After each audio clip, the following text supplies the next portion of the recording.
Physiotherapy ও পুনর্বাসন চিকিৎসা। Physiotherapy চিকিৎসা আধুনিক এই যুগে দিন দিন এর চিকিৎসার প্রসার, চিকিৎসার চাহিদা বেড়েই চলছে।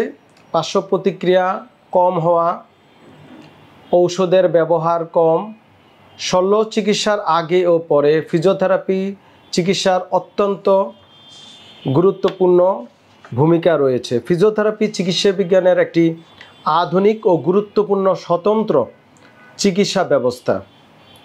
বিভিন্ন বাত, ব্যথা, প্যারালাইসিস, আর্থ্রাইটিস, শারীরিকভাবে অক্ষম, জন্মগত বিকলাঙ্গ, নিউরো ডেভেলপমেন্টাল ডিসঅর্ডার, পরিবেশগত যুদ্ধ বিগ্রহ, কাজকর্ম চলাফেরায় একেবারে জন্মের পর থেকে একটি বাচ্চা শারীরিকভাবে অক্ষম, মানসিকভাবে ডিসেবিলিটি, বয়োবৃদ্ধ একজন মানুষ, বয়সজনিত শারীরিক বিভিন্ন অক্ষমতা, ব্যথা বেদনা, বিভিন্ন নন কমিউনিকেবল ডিজিজ যেমন হার্টের ডিজিজ, স্ট্রোক, উচ্চ রক্তচাপ, ফুসফুসের সমস্যা, কিডনি ডিজিজ সহ নানাবিধ ডায়াবেটিস সহ অনেক রোগের জটিলতায় শারীরিক অক্ষমতা দেখা দেয়।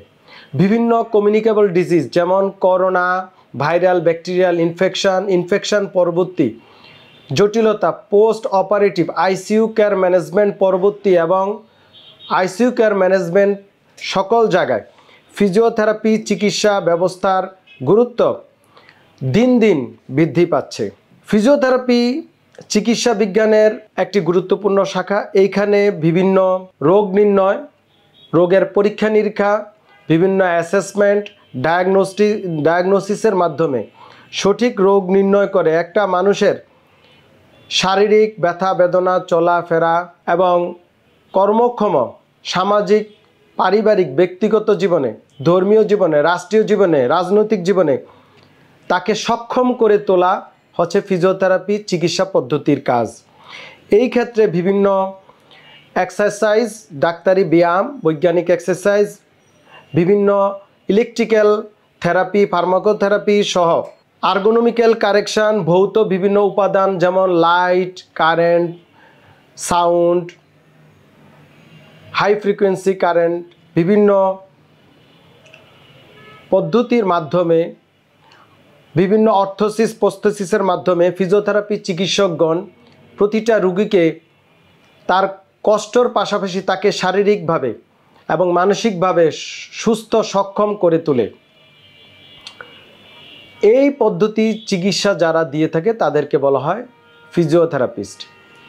বিশ্ব স্বাস্থ্য সংস্থা যে 5টি স্বাস্থ্য পেশাজীবীকে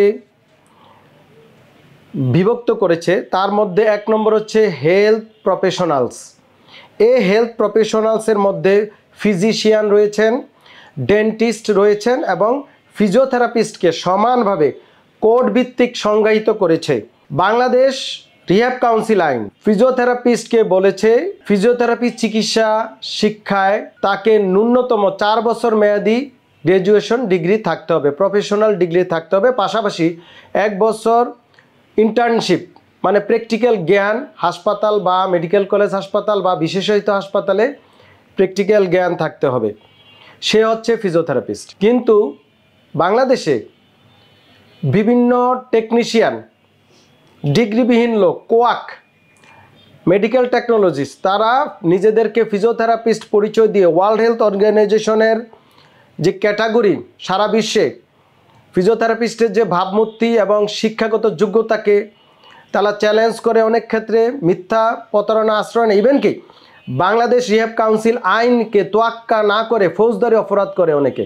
ফিজিওথেরাপি চিকিৎসা এটা অত্যন্ত গুরুত্বপূর্ণ স্বাধীন স্বতন্ত্র চিকিৎসা ব্যবস্থা এবং এই ফিজিওথেরাপি চিকিৎসার উপরে যেভাবে গ্র্যাজুয়েশন ডিগ্রি রয়েছে সেভাবে পোস্ট গ্র্যাজুয়েশন এবং আরও উচ্চতর বিভিন্ন পিএইচডি লেভেল পর্যন্ত ডিগ্রি রয়েছে। তো এই ব্যাপারে আপনাদের সবাইকে সচেতন থাকতে হবে। ফিজিওথেরাপি চিকিৎসা ফিজিওথেরাপি চিকিৎসকের কাছেই নিতে হবে এবং ভালো চিকিৎসা পেতে গেলে আপনাদেরকে সচেতন হওয়া আবশ্যক।